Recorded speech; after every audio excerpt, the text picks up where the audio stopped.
सतगुरुदेव की जय। सत साहेब एक परमात्मा के पोस्टमैन की तरह घर घर जा रहे हैं, उनके बच्चों तक संदेश पहुंचा रहे हैं, उनकी गालियां खा रहे हैं। कोई जेल में डाल देता है, कोई पत्थर मारता है, कोई धमकाता है, कोई खुरकाता है, लेकिन ये परवाह नहीं करते, क्योंकि इनको मालूम हो गया कि इन्होंने भांग पी रखी है और यह भांग उतरेगी पुस्तक के ज्ञान से, भगवान के ज्ञान से।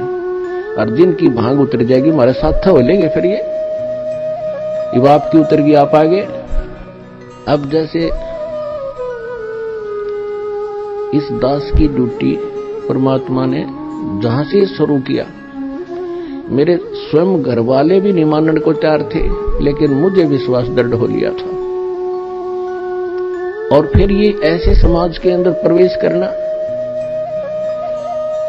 अब मुझे फिर एक सीन याद आया करता रह कर। एक बार ये दास मेडिकल में गया था किसी रिश्तेदार को मिलने के लिए, इस ज्ञान प्राप्ति से पहले। तो वहां मेडिकल रोहतक के अंदर एक 13 नंबर वार्ड है, उसमें मेंटल वार्ड है। वो डॉक्टर उन मेंटल व्यक्तियों का इलाज कर रहे थे और वो उनको गाली दे रहा था, मैं तेरा जमाई हूं। डॉक्टर कह रहा था हाँ जी ठीक है, हाँ जी ठीक है। उसका गिरेबान पकड़ लिया डॉक्टर का, 2-3 ने छुड़वाया, बैठ जा। और फिर भी उनका ट्रीटमेंट कर रहे थे। और जब वो उन ट्रीटमेंट ठीक हो गया, वो स्वस्थ माइंड हो गया, फिर वही यूं कह रहे थे, डॉक्टर साहब नमस्ते। तो दास की ड्यूटी पागल वार्ड में ला रखी है। अब जिस भी गांव नगर में गया, दास ने यो ज्ञान सुनाया, लोग मारो डले, यू कहां से आ गया है, देवता नहीं पूजन देता, हमारे श्राद्धां को भी मना करता है, पत्थर मारो, ये करो। और अब जब उनको ज्ञान हुआ, जब तो मुझे गाली दे रहे थे और अब कहते हैं सत्साहेब गुरुजी, सत्साहेब गुरुजी ने हल कर दिए, जीवन नाश हो गया था।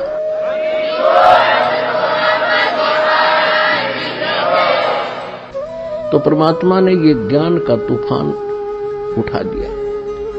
अब ये ऐसा काम करेगा, जहां भी कोई सीडी देखता है, डीवीडी, या वैसे एक टीवी चैनल के माध्यम से सत्संग सुनता है, तो अमृत वचन है, झंझोड़ कर रख देगी आत्मा को।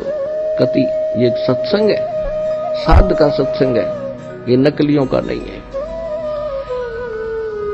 और या कोई पुस्तक पढ़ते हैं, जब पुस्तक पढ़ेगी आत्मा, मन चाहे कितनी बकवाद करो, आत्मा हृदय से मानेगी कि ज्ञान ये है, और अवश्य कहेगी कबीर भगवान है। और चाहे वो कहीं फंसा पड़ा, किसी भी ग्रुप में, किसी संत के पास, या किसी पंथ में, या किसी धर्म में, जब आत्मा सच्चे दिल से मालिक ने अवश्य पुकारेगी, जब इस ज्ञान को सुनेगी कि हे परमात्मा, हे कबीर जी,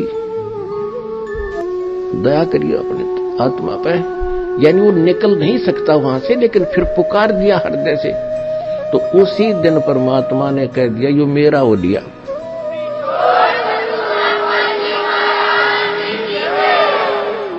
फिर काल को पकड़ कर बाजू से दूर कर देता, दूर हो जाए, यो मेरा हो गया, अब मेरे ज्ञान को स्वीकार कर लिया। बेशक वो कितने दिन फिर वहां रहे, आएगा एक दिन, मालिक ले आओगा, कुछ भी कारण बनावे।